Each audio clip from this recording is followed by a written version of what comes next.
नमस्कार, इस बुलेटिन में आप सभी का स्वागत है। आपके साथ में हूं नीता सिंह और बुलेटिन की शुरुआत सीएम गहलोत की गुगली से करते हैं। गहलोत सरकार ने मैनिफेस्टो के एक और वादे को अमली जामा पहना दिया है। 1 मार्च से युवाओं को बेरोजगारी भत्ता देने का ऐलान किया है। बेरोजगारी भत्ते को लेकर सस्पेंस हुआ खत्म।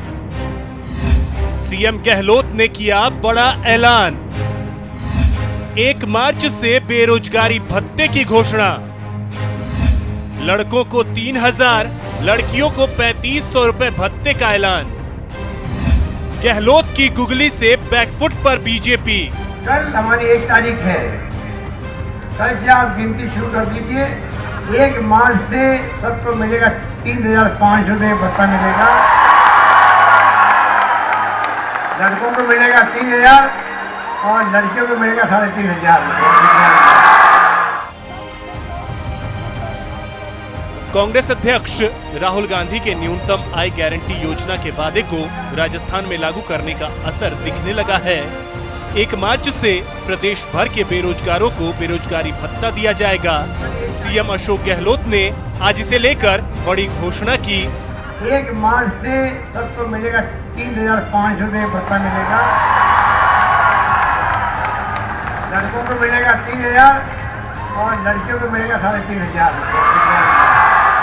इस घोषणा के लिए अशोक गहलोत ने मौका भी अच्छा चुना। राजस्थान विश्वविद्यालय के छात्र संघ कार्यालय के उद्घाटन समारोह में अशोक गहलोत ने इसकी घोषणा की। कल हमारी 1 तारीख है। कल से आप गिनती शुरू कर दीजिए। 1 मार्च से सबको मिलेगा 3,500 रुपए भत्ता मिलेगा। लड़कों को मिलेगा 3,000 और लड़कियों को मिलेगा 3,500। 1 मार्च से बेरोजगार युवाओं को हर महीने 3,000 भत्ता दिया जाएगा और बेरोजगार युवतियों को 3,500 भत्ता मिलने लगेगा। एक अनुमान के मुताबिक प्रदेश में अभी 50 लाख से ज्यादा युवा बेरोजगार हैं।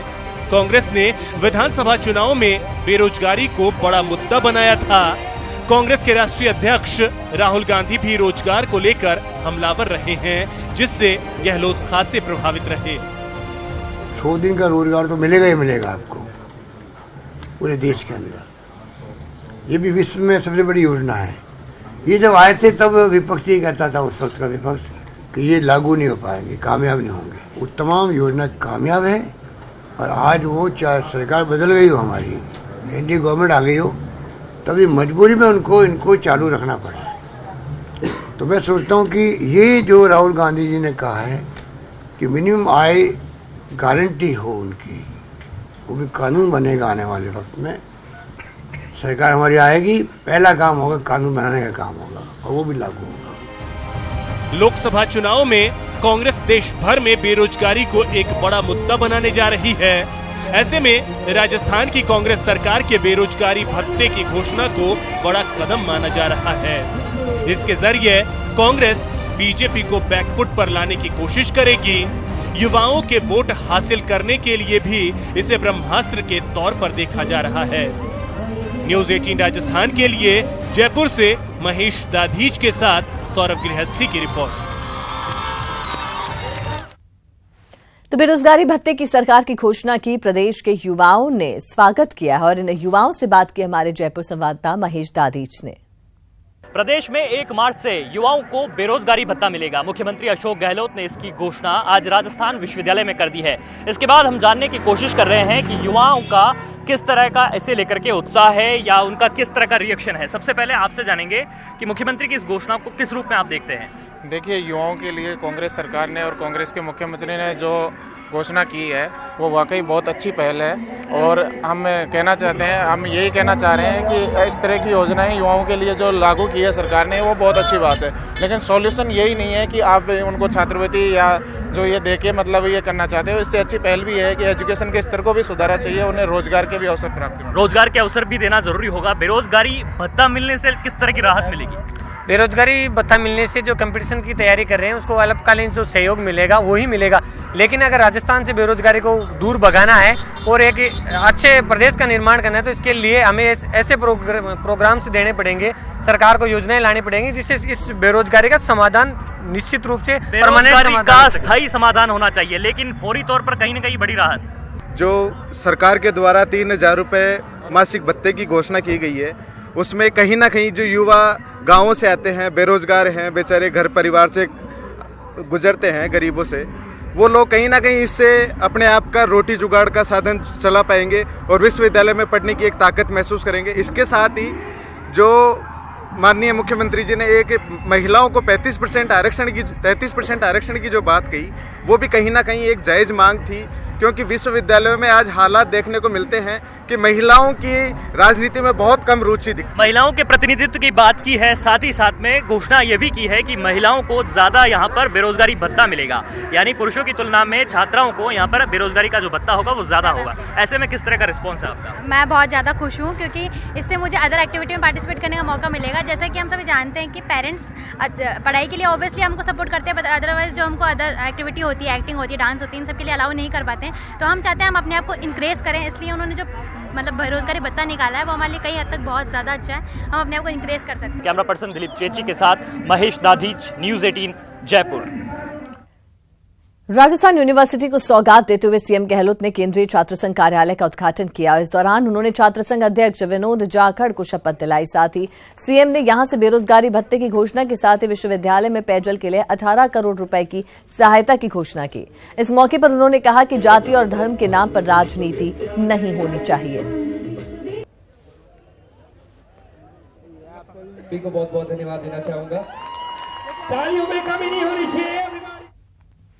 इंटरनेशनल इवेंट के तौर पर पहचान बना चुके इंडिया स्टोन मार्ट 2019 जयपुर में शुरू हुआ। सीएम अशोक गहलोत ने 4 दिवसीय आयोजन का उद्घाटन किया। इवेंट में इस बार 7 देश और 17 राज्य भाग ले रहे हैं। इंडिया स्टोन मार्ट 2019 का 10वां संस्करण राजधानी के सीतापुरा स्थित जेईसीसी में शुरू हुआ। सीएम अशोक गहलोत ने दीप जलाकर इस आयोजन का उद्घाटन किया।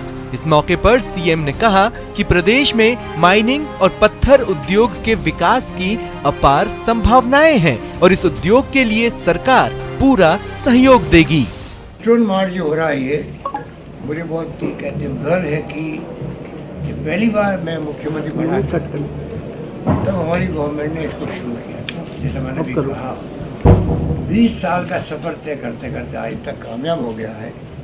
जो आयामी पत्थर होता था उसमें कितना वैल्यू एडिशन हो गया वो सोच नहीं सकते। उद्घाटन समारोह की अध्यक्षता करते हुए उद्योग मंत्री परसादी लाल मीणा ने पिछली सरकार पर गलत नीतियां अपनाने का आरोप लगाया और उद्योगों के विकास के लिए उद्यमियों को सभी सुविधाएं उपलब्ध कराने का वादा किया। इंडस्ट्रीज को पूरा सपोर्ट सरकार का मिलेगा और इंडस्ट्रीज के लिए ऐसा वातावरण बनाएंगे, इंडस्ट्रीज को जो परेशानी आती है, कठिनाई आती है, उसके हम एक नया कानून लेकर आ रहे हैं। बहुत जल्दी हो सकता है उसको ऑर्डिनेंस भी लेकर आए कि इंडस्ट्री लगाने वाले को अब कई दफ्तरों के चक्कर नहीं काटने पड़ेंगे। 3 फरवरी तक चलने वाला ये mega event centre for development of stones ने आयोजित किया है, जिसमें रीको प्रमुख और फिक्की सह आयोजक हैं। 50,000 स्क्वायर मीटर में आयोजित मार्ट में 20,000 वर्ग मीटर से अधिक एग्जीबिशन एरिया बनाया गया है, जिसमें दुनिया भर के 484 से अधिक एग्जीबिटर्स की ओर से स्टॉल्स लगाए गए हैं, जिसमें 350 भारतीय और 134 विदेशी एग्जीबिटर हैं। इनमें तुर्की, चीन, इटली, ब्राजील, ईरान, स्पेन और ताइवान शामिल हैं। वहीं देश के 17 राज्य हिस्सा ले रहे हैं, जिसमें गुजरात, ओडिशा और झारखंड ने अपने स्टेट पवेलियन बनाए हैं। इस मार्ट में 25,000 से अधिक ट्रेड विजिटर्स के शिरकत करने की उम्मीद है। स्टोन मार्ट देश में स्टोन इंडस्ट्री की सबसे बड़ी अंतर्राष्ट्रीय प्रदर्शनी है, जहां विभिन्न प्रकार के नेचुरल डायमेंशनल स्टोन्स, इनके एंसिलरी प्रोडक्ट्स और सेवाओं को प्रदर्शित किया जाता है। न्यूज़ 18 के लिए जयपुर से बीके शर्मा की रिपोर्ट। धीमी गति से चल रहे मेट्रो के काम ने अब रफ्तार पकड़ ली है और अब मंत्री और अधिकारी भी लगातार निर्माण कार्य को लेकर फीडबैक ले रहे हैं। अगस्त में पूरा होगा फेज 1B का काम। JRMC के लिए बड़ी चुनौती। जल्द पूरा होगा सीएम का ड्रीम प्रोजेक्ट।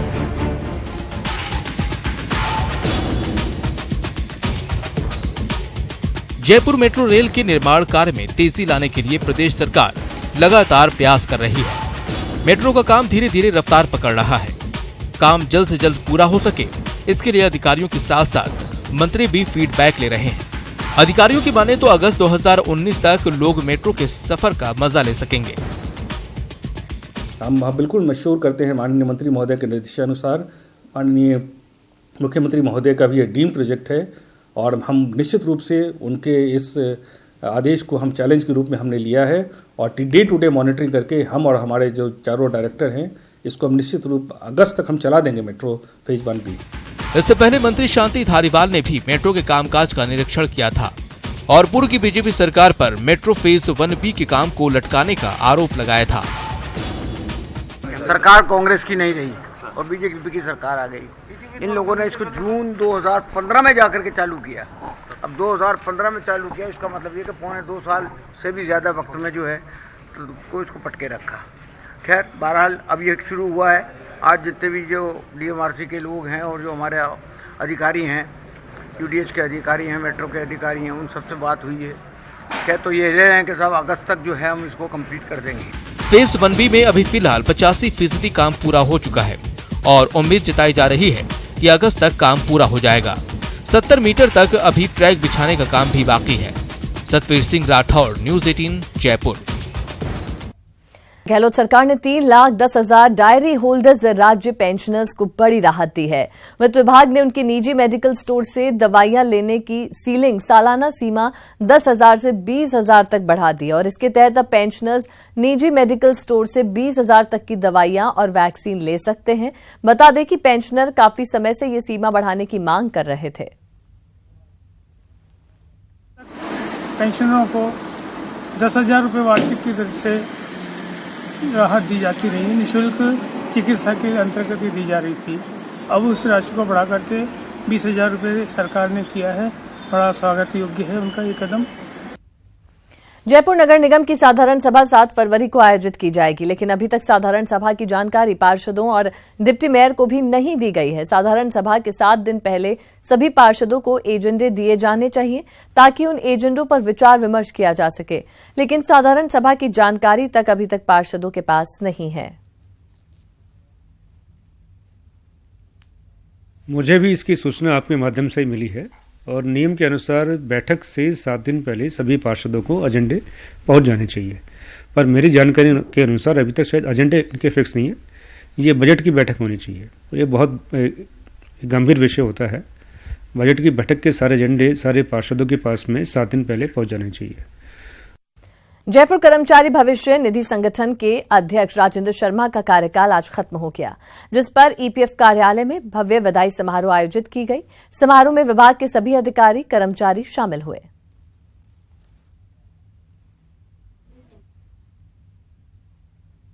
ये कई चीजों को बतलाता है कि हमारा संगठन, हमारा कार्यालय एक सही दिशा में जा रहा है और उसके ये चेहरा है।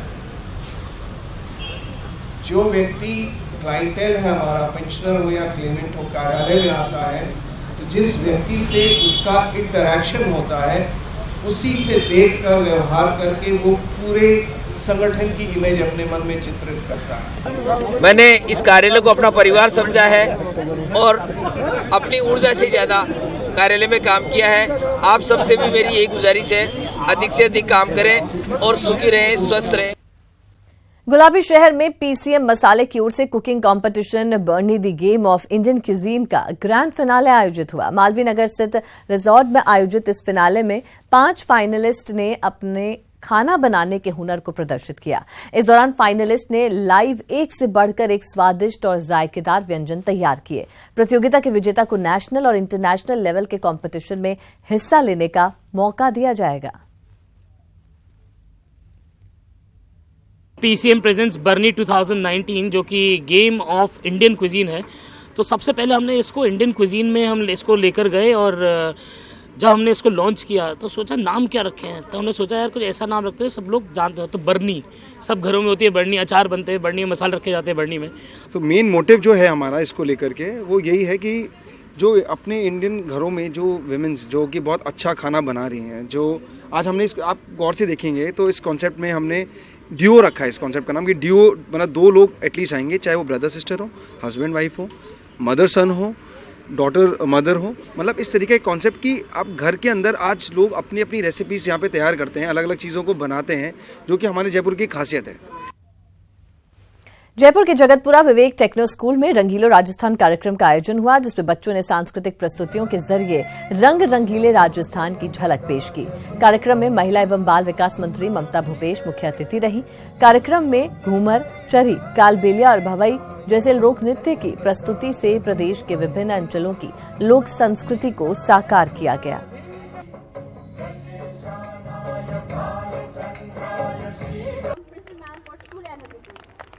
के अंदर बच्चों के बहुत सारे कार्यक्रम हैं जो करीब करीब उनके सारे रूपरेखाओं को कवर करते हैं, जैसे कि डांस, ड्रामा, म्यूजिक।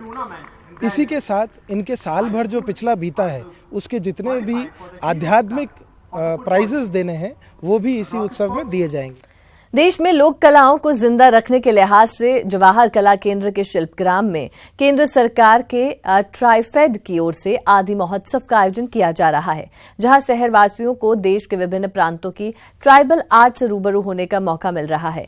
आदि महोत्सव में 25 प्रदेशों के 250 से अधिक आर्टिस्ट अपनी कला का प्रदर्शन करते नजर आ रहे हैं। महोत्सव के दौरान लुप्त होती ट्राइबल आर्ट और डोकरा आर्ट जैसी कलाओं को एक मंच प्रदान किया जा रहा है।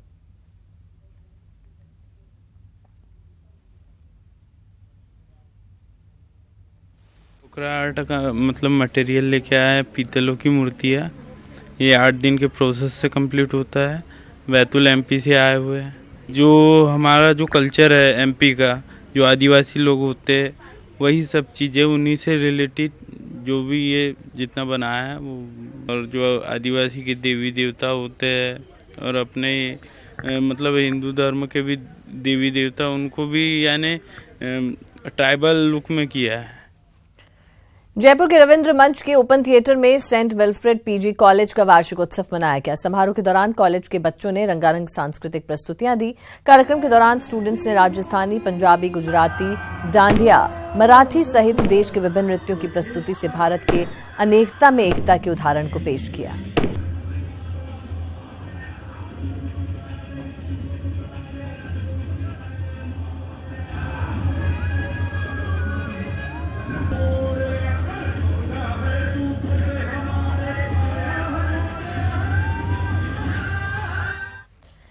जयपुर के जवाहर कला केंद्र में जहां शहरवासियों को विभिन्न प्रांतों की ट्राइबल आर्ट से रूबरू होने का मौका मिल रहा है, तो वहीं प्रदेश के लोक संगीत और संस्कृति की झलक भी देखने को मिल रही है।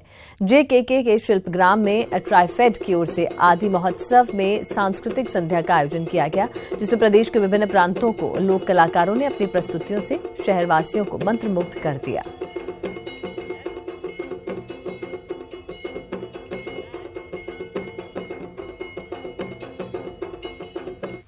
गहलोत सरकार कर्जमाफी को लेकर चिंतित है, लेकिन अफसरों में सरकार का कोई खौफ नहीं है। प्रशासनिक सुधार विभाग की टीम के औचक निरीक्षण में पंत कृषि भवन में 133 अधिकारी अनुपस्थित मिले। प्रशासनिक सुधार विभाग की टीम अभी कार्मिकों के खिलाफ अनुशासनात्मक कार्रवाई के लिए विभाग के उच्च अधिकारियों को निर्देश दिए हैं।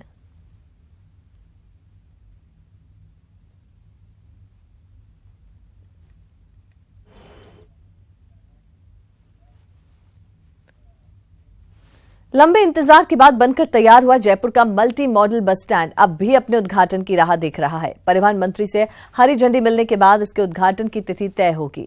ऐसे में सवाल उठता है कि जब बिल्डिंग बनकर तैयार है तो उद्घाटन में देरी क्यों हो रही है, जबकि इसे बनाने वाली फर्म का कहना है कि उनकी तरफ से काम पूरा हो गया है, वो किसी भी समय रोडवेज को इसे सौंपने के लिए तैयार है। तो तमाम सुविधाओं से लैस ये मल्टी मॉडल बस स्टैंड जो कि बनकर तैयार है, अब बस उद्घाटन की राह देख रहा है। परिवहन मंत्री की हरी झंडी मिलने का इसे इंतजार है और ऐसे में सवाल ये उठता है कि जब बिल्डिंग बनकर तैयार है तो उद्घाटन में देरी क्यों? और जबकि इसके बनाने वाली फर्म का कहना है कि उनकी तरफ से काम पूरा है और किसी भी समय वो रोडवेज को इसे सौंपने के लिए तैयार है।